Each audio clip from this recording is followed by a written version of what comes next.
Hello, my lovelies. Thank you for joining me, Cassandra McAllen, for some more thought pain therapy. Today, we will be focusing on healing our mind and body through the art of compassion. I'll begin with a quote from the Dalai Lama from his book, The Art of Happiness. If we want others to be happy, practice compassion. If we want to be happy, practice compassion. So what can I write about compassion that hasn't already been written and expounded upon by all the great spiritualists of our time? Perhaps it begins inside. It begins with forgiveness. Forgiveness is the gateway drug of compassion. And once we get high on forgiveness, it's the most natural thing in the world to have it lead to compassion. Compassion for self first, and then for others. For we hold ourselves and each other to such unremitting standards, such perfectionist expectations, that it's hard to be compassionate to each other. It's hard to look at another's plight and feel empathy, and that is essential for compassion. Empathy is often misunderstood. People compare it to the golden rule of do unto others as we would have them do unto us. But that's not true empathy. Seeing another as we see ourselves leaves space for our own internal judgment, our personal decision about whether or not they deserve our empathy or compassion. Perhaps we say to ourselves, I wouldn't have done that, so I wouldn't be in their situation. Empathy done. Compassion unnecessary. They're foolish, unwise, foolhardy, selfish, or just plain stupid. If they would have been smarter, then they wouldn't be in the position they are today. I certainly wouldn't have, we say. Thus, they don't deserve my compassion. And this mindset is sadly easy to come by. In religion, we believe that the righteous do not suffer. It's only the sinners that do. And this often subliminal thought process is not unusual at all. We tend to judge ourselves and others harshly when we can see how it affects our choices and decisions. It's the hallmark of our Western society. And it begins with the core belief that if we work hard enough, we can succeed. And it covers up the underlying belief that those that aren't successful haven't really tried, or have been lazy, or unwilling to work hard. And that is the creation of something called social Darwinism, or survival of the fittest. And its name is best described through a psychological effect called belief in a just world. Now, belief in a just world is, in my opinion, one of the worst mindsets, religious dogmas, or thought processes that infect our society. It is the birthplace of man's inhumanity to man. It is the unconscious belief that, most simply put, bad things happen to bad people. Ergo, if someone's in a bad position or had something bad happen to them, then they must have done something to deserve it. It's the hallmark of victim blaming.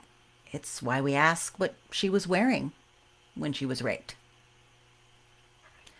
It's why we say, get a job, to a homeless person. It's even why we can emotionally write off atrocities in other countries by perceiving them as somehow less civilized and therefore more likely deserving of their plight. This just world belief tells our mind that if someone is living on the street, we should or could automatically assume, without mental contradiction, that they're unworthy of our assistance. We could place them in a category of other, or not our problem. We tell ourselves stories about how they must have done something bad in this life, or in a past life, like having bad karma. They're alcoholics, they're drug addicts, or they're worse. We can separate them from us and those that we love. We can refuse to help them because it's not our fault or problem that they're in the place they are today. Surely it's their own. And this is what we tell ourselves when a woman is raped. She shouldn't have, insert here, and she wouldn't have outcome there.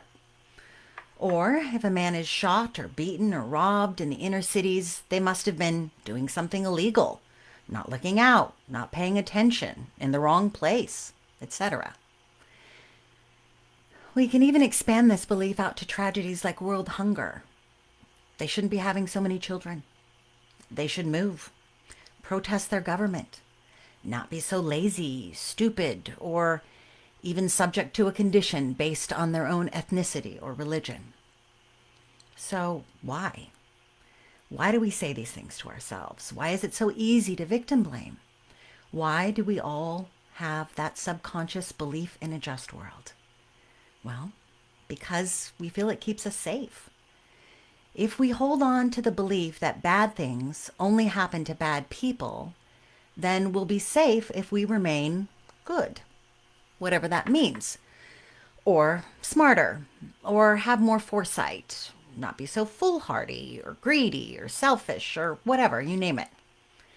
We can look at ourselves and our loved ones and believe that we all will be safe.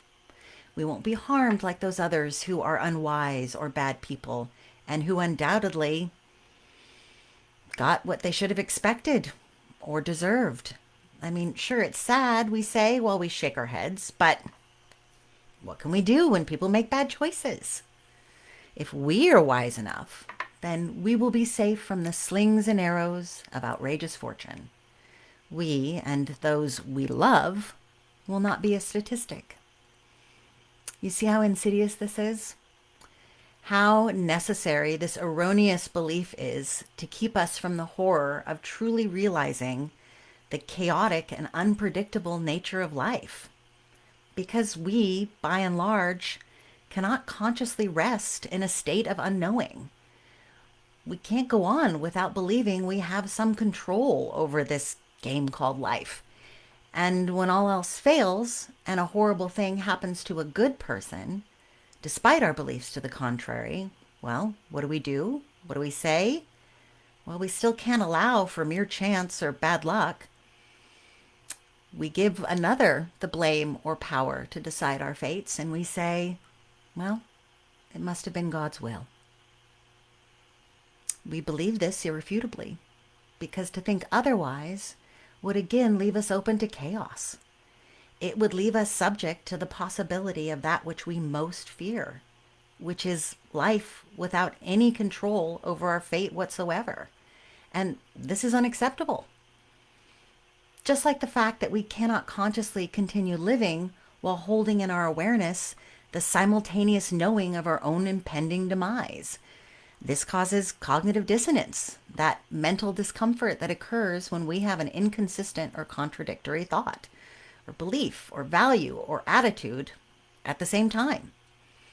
For instance, the existential awareness of life and of our own mortality. So, what do?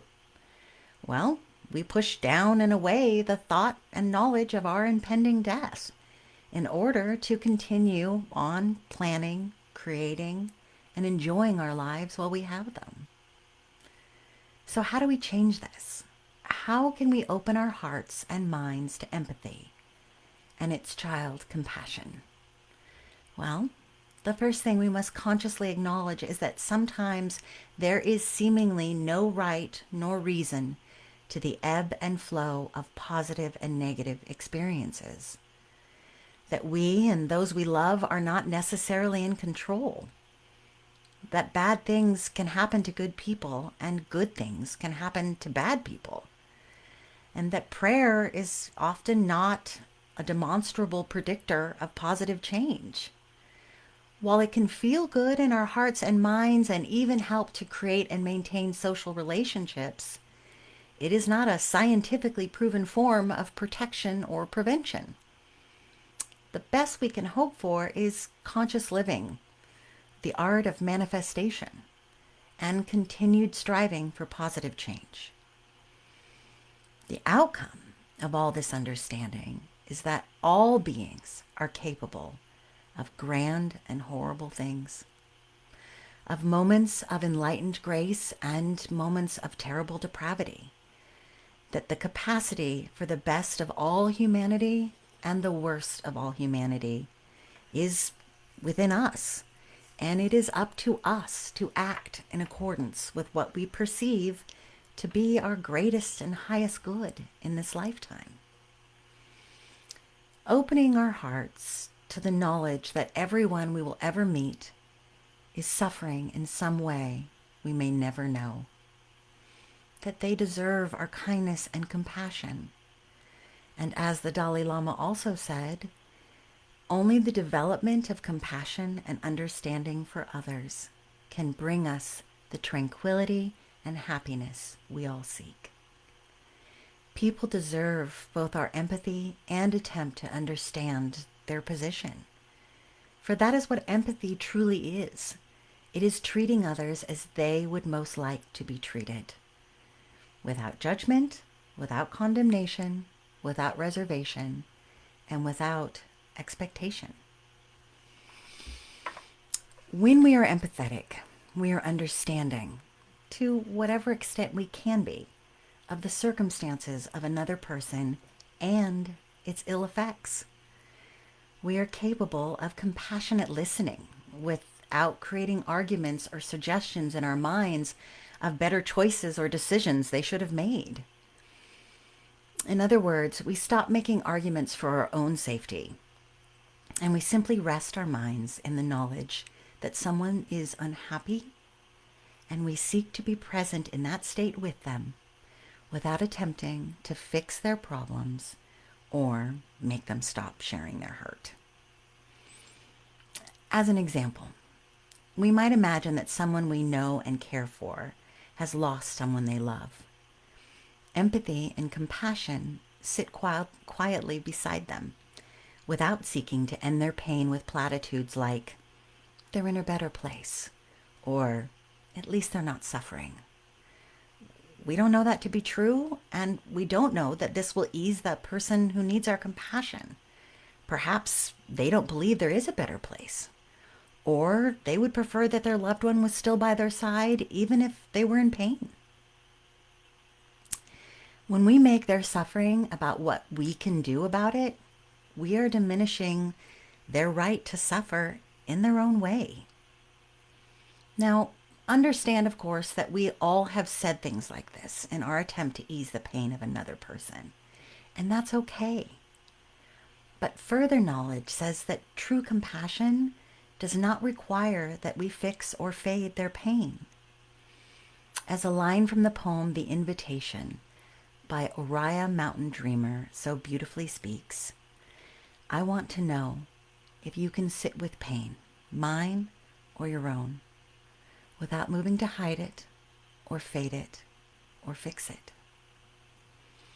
Compassion requires that we simply be and let them simply be in whatever state they choose. It does not place timelines on their pain. It doesn't instruct them that it will get easier or that time heals all wounds.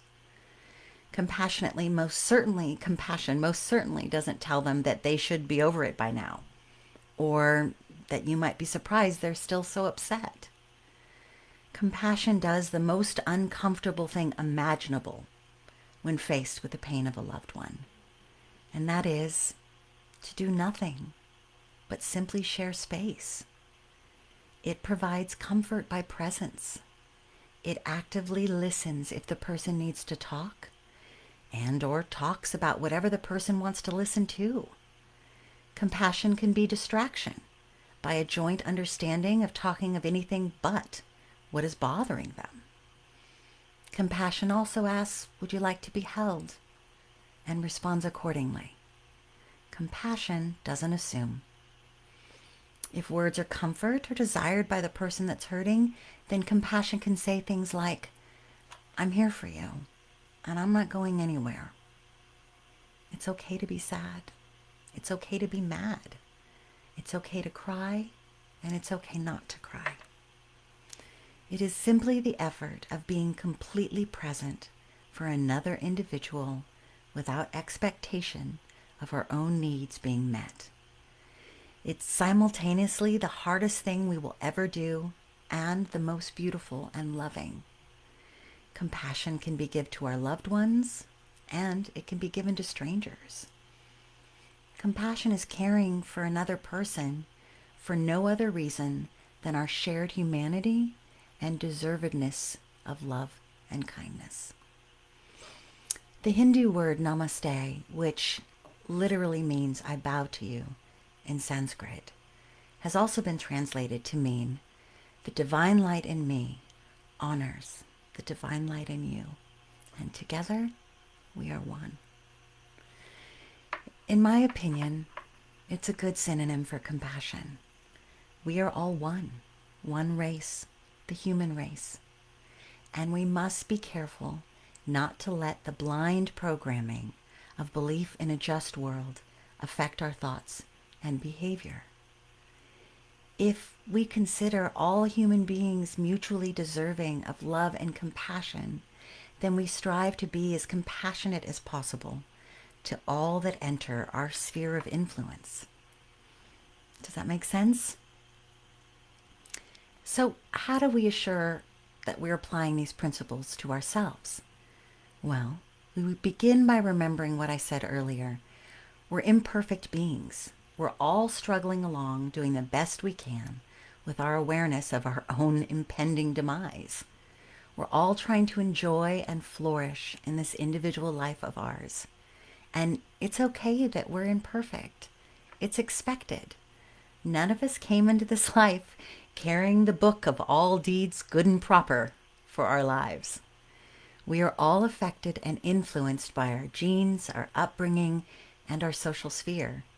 In fact, our very personalities themselves are a combination of this biopsychosocial model. Our biology and genetic makeup, the psychology of how we were raised or our learned environment, and the cultural socioeconomic structure, including media and entertainment of our environment.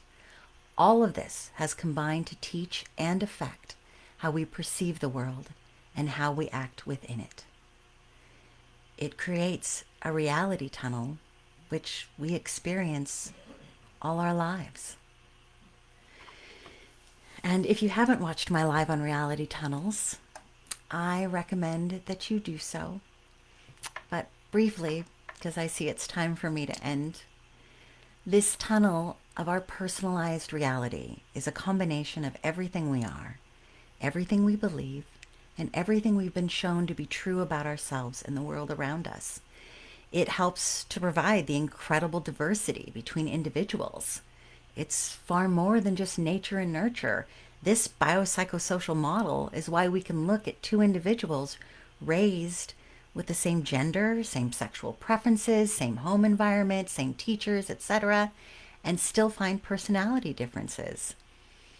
Even identical twins are individuals, as my nieces could attest to. This diversity provides the glorious color of this world. It also provides the heavy conflict when two people find that they vehemently disagree with each other on points of politics or religion, etc. And while this conflict can be infuriating, it helps to understand that this person's reality tunnel is quite different from ours. And from their view, their choices and decisions and preferences are just as valid and right as our own and deserve our compassion. Well, I had more I planned on saying, but I see that I'm out of time, so I will continue the next live next Monday. I hope that my words are uplifting for you. I hope that in some small way it helps lighten your load of suffering with compassion for yourself and others. And next week, I think I will end my talk of becoming an emotional detective, finishing up on compassion, discovering and discussing the differences between sympathy and compassion. And I would also like to have a discussion with you on being right, with another vulnerable story about my struggle with compassion and rightness. And before I go on to the comments, I've made a post asking what you all would most like to hear further about. So please, if you will, just take a moment here in the comments or there in the post to give me your ideas. Okay. Let's see if anyone has any questions for today. It is an interesting, complex topic and very complex, Randall. Yes, thank you. And it can be more difficult to sit in someone else's pain than your own and not try to fix it or fade it. Yes, very true. It's nearly impossible because when we love somebody, we want to make it better. And if we can't make it better, we want them to stop talking about it because it just makes us feel bad. Like it's totally normal. And that's why it's simultaneously the hardest thing we could ever do and the kindest thing we could ever do, by simply sitting with them within it and not trying to fix it or fade it. Emily said, any suggestions for teaching compassion to kids? Yes, that's a great question. And I can think of a lot of different ways to answer it. So thank you. Thank you for that suggestion on another talk. Jana said, thank you for your wise words. Oh, you're so welcome. I'm so grateful to have you all here. I know everyone can't always make it at 5:30 on a Monday, and I really appreciate so much those of you that do, because it makes me feel like I'm not just talking into a void to see your thoughts and your likes and your comments. And if, of course, you can't make it, you can always rewatch it on the group or on YouTube under Thought Pain Therapy. And as always, I will put a link. If you have any pain that you're personally dealing with, that you need some help with, let's make an appointment.